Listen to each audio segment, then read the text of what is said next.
بسم اللہ الرحمن الرحیم۔ حضور صلی اللہ علیہ وآلہ وسلم نے فرمایا کہ 3 قسم کے بڑھاپے سے اللہ سے پناہ اور نجات مانگنا چاہیے۔ حضور صلی اللہ علیہ وآلہ وسلم نے فرمایا، جو بندہ یہ 3 باتیں بڑھاپے میں کرتا ہے، اللہ تعالیٰ نے اس بوڑھے کو دوست قرار دیا ہے۔ اللہ سے دعا ہے کہ یہ 3 کام کسی بھی بزرگ سے نہ کرائے، آمین۔ پہلا کام یہ ہے کہ بسم اللہ الرحمن الرحیم۔ اللہ تعالیٰ نے قرآن مجید میں ارشاد فرمایا، اور ہم جس کو لمبی عمر دیتے ہیں تو ہم اس کے جسمانی بناوٹ کو ابتدائی حالت کی طرف الٹ دیتے ہیں۔ کیا وہ سمجھتے نہیں؟ صحابہ کرام، طیبین اور مفسرین کرام اس آیت کی تفسیر میں فرماتے ہیں کہ کفار یہ کہہ سکتے تھے کہ ہم دنیا میں بہت کم عرصہ رہتے ہیں، اگر ہم دنیا میں زیادہ عرصہ رہتے تو اے ہمارے رب، ہمارے ایمان و عمل میں کوئی کمی یا کوتاہی نہ ہوتی۔ اللہ تعالیٰ نے اس آیت کریمہ میں ان کے اس عذر کا رد فرمایا ہے۔ اس کا خلاصہ یہ ہے کہ کیا تم کو یہ معلوم نہیں کہ تم دنیا میں اپنی عمر کے اس حصے تک پہنچ چکے تھے جب تمہاری جسمانی اعضاء کمزور ہو چکے تھے، اور ہم نے تمہیں اتنی لمبی زندگی دی تھی کہ اگر تم چاہتے تو غور و فکر کر کے ایمان لا سکتے تھے، جیسا کہ اس آیت میں فرمایا گیا ہے کہ ہم نے تمہیں اتنی لمبی عمر نہیں دی تھی کہ جو شخص نصیحت قبول کرنا چاہتا وہ نصیحت قبول کر لیتا۔ تمہارے اس عذاب سے ڈرانے والا بھی آ چکا تھا۔ انسان کی زندگی مختلف ادوار میں گزرتی ہے، اور اس کے جسم کے متعدد اور مختلف کیفیات کا تذکرہ ہوتا ہے۔ اس کی ابتدا مٹی سے ہوتی ہے، پھر یہ مٹی نبات کی شکل میں ڈھل جاتی ہے، اور سبزہ اس کی غذا بنتا ہے۔ غذا خون بناتی ہے، پھر نطفہ بناتی ہے، اور نطفہ رحم میں جا کر ہلکا یعنی جمع خون بن جاتا ہے، پھر مصفر یعنی گوشت کی بوٹی بن جاتی ہے، اور اس کے بعد ہڈیاں بن جاتی ہیں، پھر اس میں روح ڈال دی جاتی ہے، اور جب ماں کے پیٹ میں بچے کی شکل مکمل ہو جاتی ہے تو اسے جنین کہا جاتا ہے۔ جب وضع حمل ہو جاتی ہے تو اسے تولید کہتے ہیں۔ جب بچہ ماں کا دودھ پینے لگتا ہے تو اسے رضی کہتے ہیں۔ جب روز غذا کھانے لگتا ہے تو اسے فطین کہتے ہیں۔ کھیلنے کودنے کی عمر کو پہنچ جائے تو اسے صبی کہتے ہیں۔ جب آنکھوں سے نظر آنا شروع ہوتا ہے تو اسے غلام کہتے ہیں۔ جب چہرے پر سبزہ پھوٹنے لگے تو اسے مراعید کہتے ہیں۔ بلوغت کو پہنچ جائے تو اس کو بالغ کہتے ہیں۔ جوان ہو جائے تو اسے شباب کہتے ہیں۔ پختہ عمر کو پہنچ جائے تو اسے رجل کہتے ہیں۔ جب 30 سال کی عمر ہو جائے تو اسے قبول کہتے ہیں۔ 40 سال کی عمر ہو تو اسے شیخ کہتے ہیں، اور 60 سال کی عمر کو پہنچ جائے تو اسے شیخ فنی کہا جاتا ہے۔ عمر بڑھنے کے ساتھ ساتھ جب جسم کمزور ہو جاتا ہے، حافظہ کمزور ہو جاتا ہے تو اسے عرض العمر کہتے ہیں۔ پھر وہ شخص میت بن جاتا ہے اور مرنے کے بعد مٹی میں تبدیل ہو جاتا ہے، جو کہ اس کی ابتدا بھی مٹی سے ہوئی تھی۔ لہذا انسان کی عمر کا کارآمد حصہ وہ ہوتا ہے جب وہ جوان ہوتا ہے، عمر کے اس حصے کی قدر کرنی چاہیے اور اس عمر میں زیادہ سے زیادہ نیکیاں کرنی چاہیے۔ حدیث پاک میں ارشاد ہے کہ آقا دو عالم سرور کونین حضرت محمد مصطفیٰ صلی اللہ علیہ وآلہ وسلم نے ارشاد فرمایا کہ 5 چیزوں کے مقابلے میں غنیمت جانو۔ اپنی زندگی کو موت آنے سے پہلے، اپنی فراغت کو مشغول ہونے سے پہلے، اپنی خوشحالی کو تنگ دستی سے پہلے، اپنی جوانی کو بڑھاپے سے پہلے اور اپنی صحت کو بیماری سے پہلے۔ حضرت ابن مسعود رضی اللہ تعالی عنہ بیان کرتے ہیں کہ نبی اکرم سرور دو عالم آقا کونین صلی اللہ علیہ وآلہ وسلم نے فرمایا کہ اے ابن آدم، قیامت کے دن اس وقت تک اپنے رب کے سامنے سے قدم نہیں ہٹا سکے گا جب تک اس سے 5 چیزوں کے متعلق سوال نہ کر لیا جائے۔ اس نے اپنی عمر کس چیز میں ضائع کی؟ اس نے اپنی جوانی کو کن کاموں میں برباد کیا؟ اس نے اپنے علم کے مطابق کیا عمل کیا؟ حضرت انس رضی اللہ تعالی عنہ بیان کرتے ہیں کہ نبی مکرم آقا دو عالم صلی اللہ علیہ وآلہ وسلم نے فرمایا کہ اللہ تعالی جس شخص کی عمر اسلام میں 40 سال تک پہنچا دے، اللہ تبارک و تعالی اس سے کئی قسم کی بلاؤں کو دور کر دیتا ہے، جیسا کہ جزام، برس اور شیطان کا غضب۔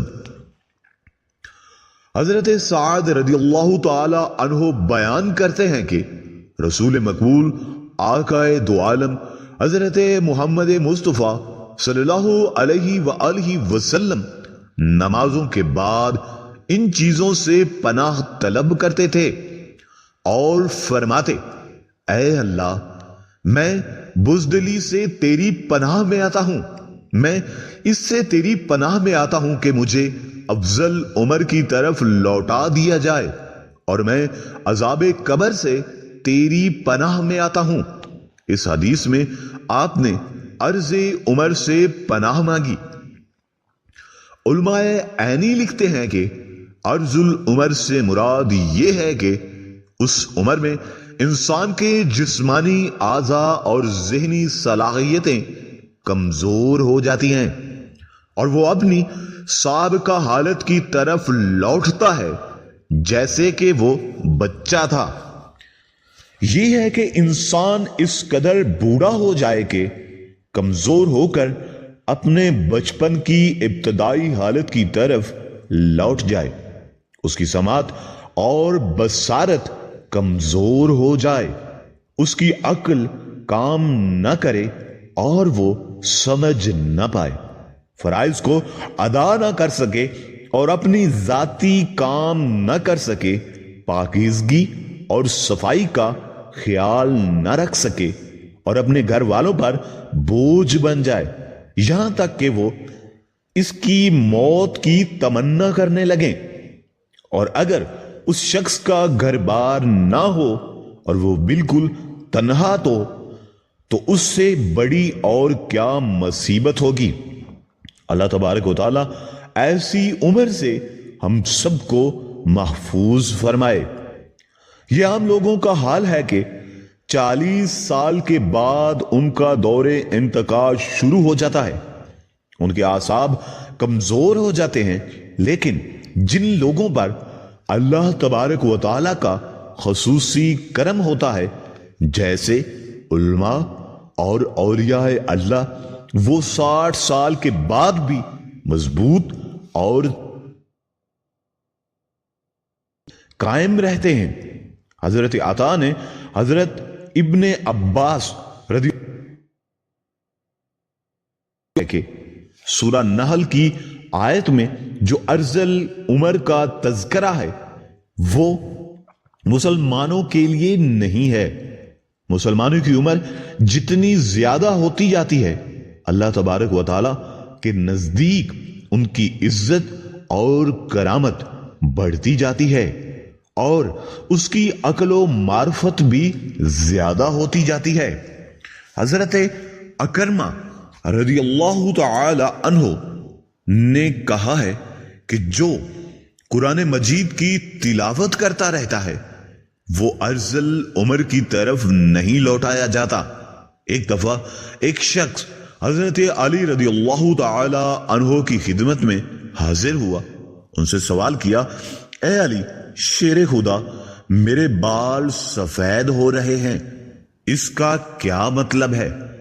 تو مولا علی حضرت علی رضی اللہ تعالی عنہ نے فرمایا، جب حضرت آدم علیہ السلام زمین پر آئے اور وہ بوڑھے ہونے لگے تو ان کے بال بھی سفید ہونے لگے، اور جب پہلی مرتبہ حضرت آدم علیہ السلام نے اپنے بالوں کو سفید ہوتے دیکھا تو اللہ تبارک و تعالیٰ کے حضور عرض کی، اے میرے رب، میرے بال سفید کیوں ہو رہے ہیں؟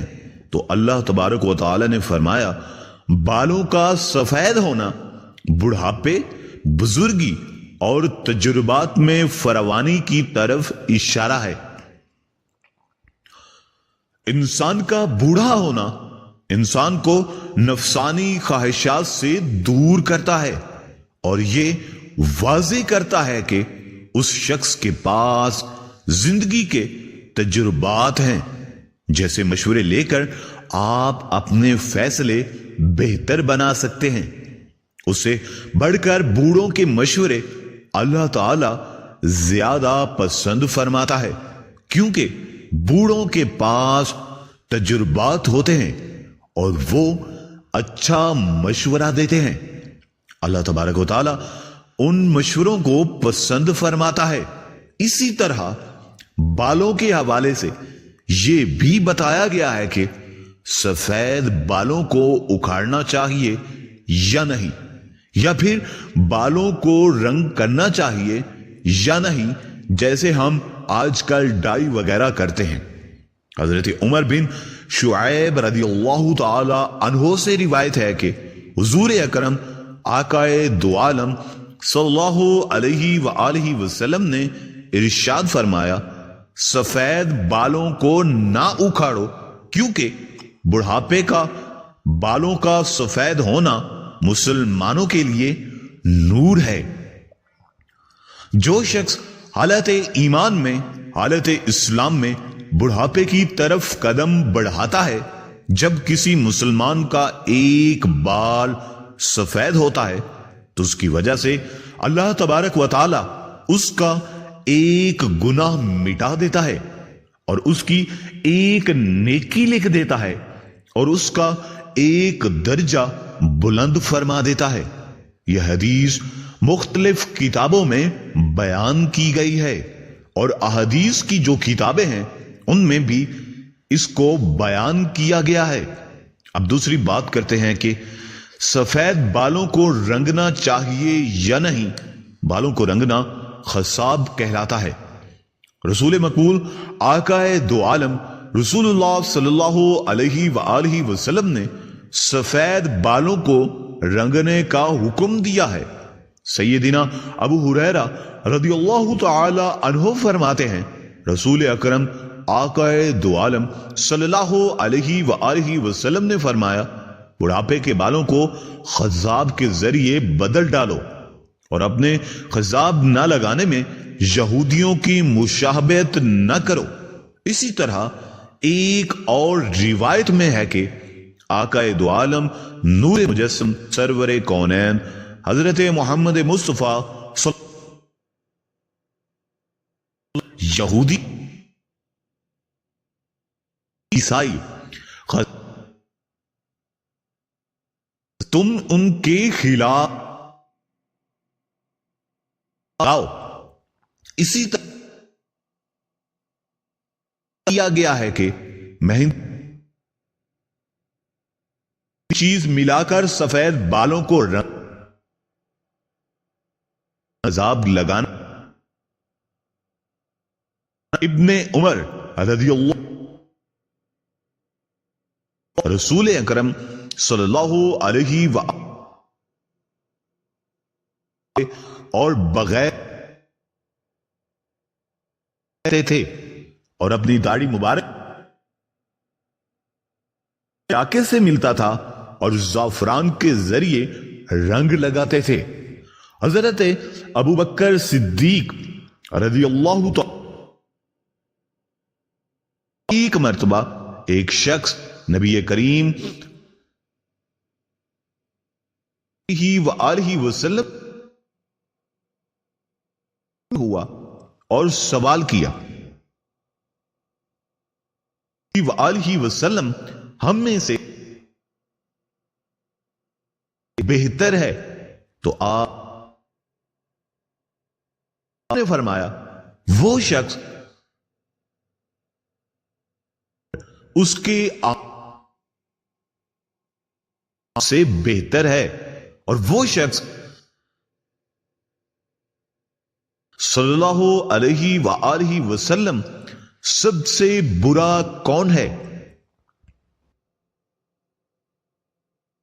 وسلم نے فرمایا وہ شخص جو بڑھاپے میں پہنچ جائے اور اس کے گناہ زیادہ ہوں۔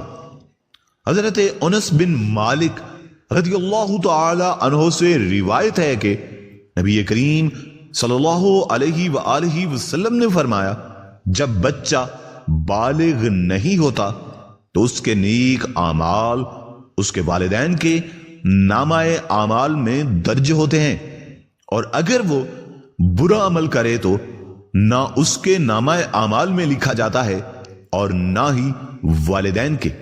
پھر جب وہ بالغ ہوتا ہے تو قلم اس کے لیے جاری کر دیا جاتا ہے اور اس کے ساتھ 2 فرشتے مقرر کر دیے جاتے ہیں جو اس کی حفاظت کرتے ہیں۔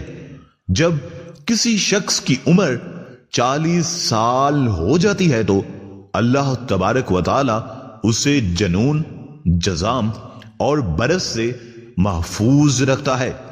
جب 50 سال کی عمر ہوتی ہے تو اللہ تبارک و تعالی اس کا حساب ہلکا کر دیتا ہے۔ 60 سال کی عمر تک پہنچنے پر اللہ تبارک و تعالی اسے اپنی ہدایت اور رجوع کی توفیق فرماتے ہیں، اور 70 سال کی عمر کو پہنچتے ہی آسمان والے اس سے محبت کرنے لگتے ہیں۔